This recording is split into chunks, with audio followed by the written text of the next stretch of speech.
안녕하세요, 훈입니다. 제가 토익과 관련된 영상들을 이것저것 올려왔는데요.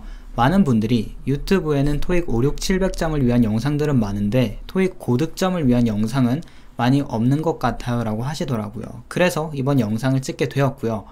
도대체 토익 고득점을 맞기 위해서 무엇이 필요할까 라고 생각을 해보았는데, 사실 공부법 자체는 여러분들의 점수가 500점이든 900점이든 크게 다르지 않다 라고 생각을 해요.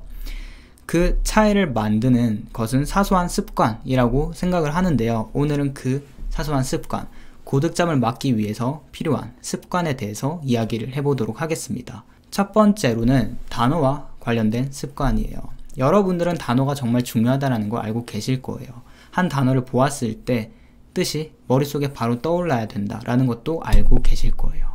그런데 여러분들이 만약에 고득점을 원한다라고 하신다면은, 혹은 지금 정체기를 겪고 계신다라고 한다면은, 그것 플러스 한 단어를 보았을 때 그 단어와 비슷하거나 아니면 똑같은 뜻을 가진 단어, 적게는 2개에서 많게는 4개, 5개까지 떠오르는 연습을 해주세요. 같은 뜻을 가진 단어를 계속 떠올리는 연습 또는 습관을 기르는 이유는, 여러분도 알다시피 토익에서는 지문에 나온 단어와 문제에 나온 단어가 항상 같지 않아요.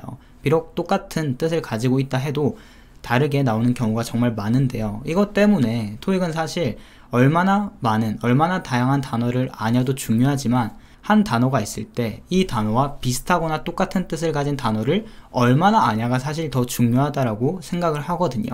그렇기 때문에 단어를 눈으로 한번 쭉 훑어보았더라면은, 한번 외웠더라면은, 두 번째부터는 한 단어를 볼 때 이 단어와 비슷한 단어들, 연관되는 단어들 또는 반대되는 단어까지 떠올리는 습관을 길러주시고요.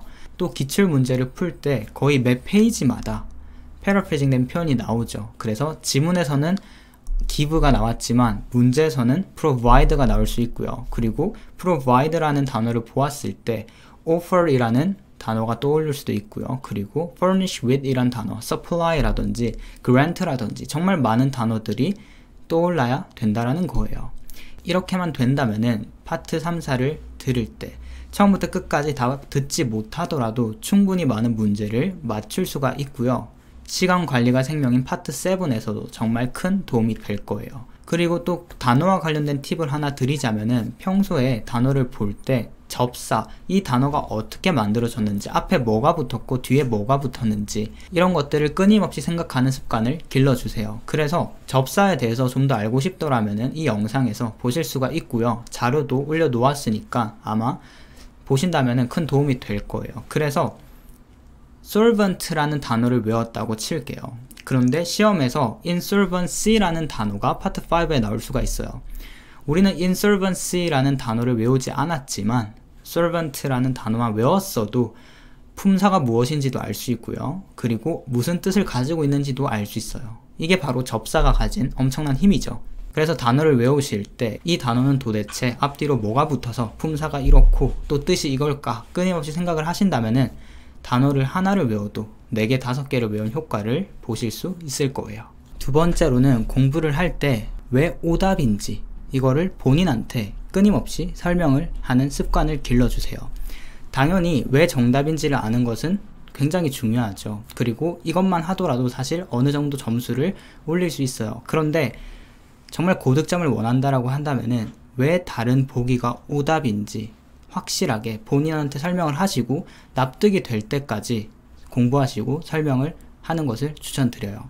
이 습관이 중요한 이유는, 한 문제를 공부를 하더라도 정답만 공부를 했을 때는 1개에서 2가지 정도의 지식을 습득을 할 수 있겠죠. 그런데 왜 다른 보기들이 정답이 될 수 없고 왜 오답인지까지도 파악하려 한다면은 사실 한 문제에서 얻을 수 있는 게 4개, 5개, 6개까지도 늘어날 수 있거든요. 그래서 당장은 힘들겠지만 길게 보았을 때는 어쩌면 더 효율적인 습관이 될 수도 있고요.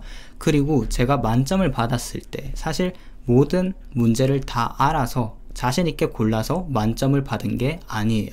확실하지 않은 문제들이 꽤 많았죠. 그런데 이렇게 왜 오답인지를 꾸준히 파악하시다 보면은 보기가 4개가 있을 때 2개가 아니라는 것을 확실하게 알겠더라고요.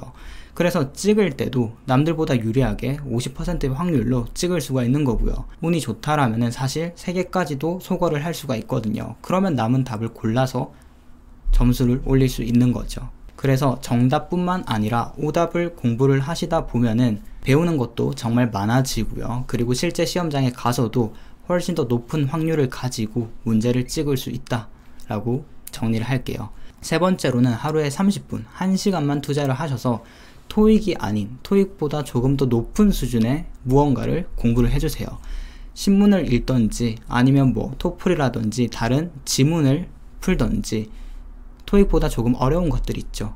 그런 것들에 하루에 30분 정도라도 투자를 해주세요. 만약에 여러분들의 목표가 500, 600, 700점일 때는 사실 토익만 집중하는 게 제일 좋다고 생각을 해요. 그런데 고득점을 원한다라고 하신다면, 특히 만점을 원한다라고 한다면 토익 수준 이상을 공부할 필요가 있다 라고 생각을 하거든요. 그렇기 때문에 토익 공부 당연히 해주시고요. 하루에 30분에서 1시간 정도 신문 기사를 읽는다거나 아니면 다른 시험 지문을 공부하신다면은 만점에 조금 더 가까워질 수 있다 라고 생각을 하고요. 마지막으로는 마인드와 관련된 건데요. 고득점을 원하시는 분들은 영어를 꽤나 하시는 분들일 거예요. 그게 아니더라도 토익 3, 4, 500점부터 점수를 차곡차곡 만들어 오셨겠죠. 그런데 정말 고득점, 만점을 원한다라고 하신다면은 지금까지 해왔던 노력의 최소 2배는 더 해야겠다라고 생각을 하면 좋을 것 같아요.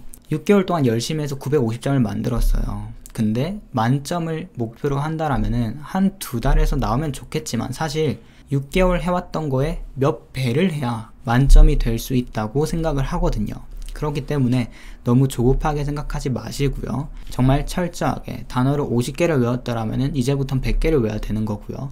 내가 패러프레이징 표현 2개씩 외워왔더라면 이제 4개씩 외워야 될 때죠. 철저하게 준비해서 고득점 꼭 이루셨으면 좋겠습니다.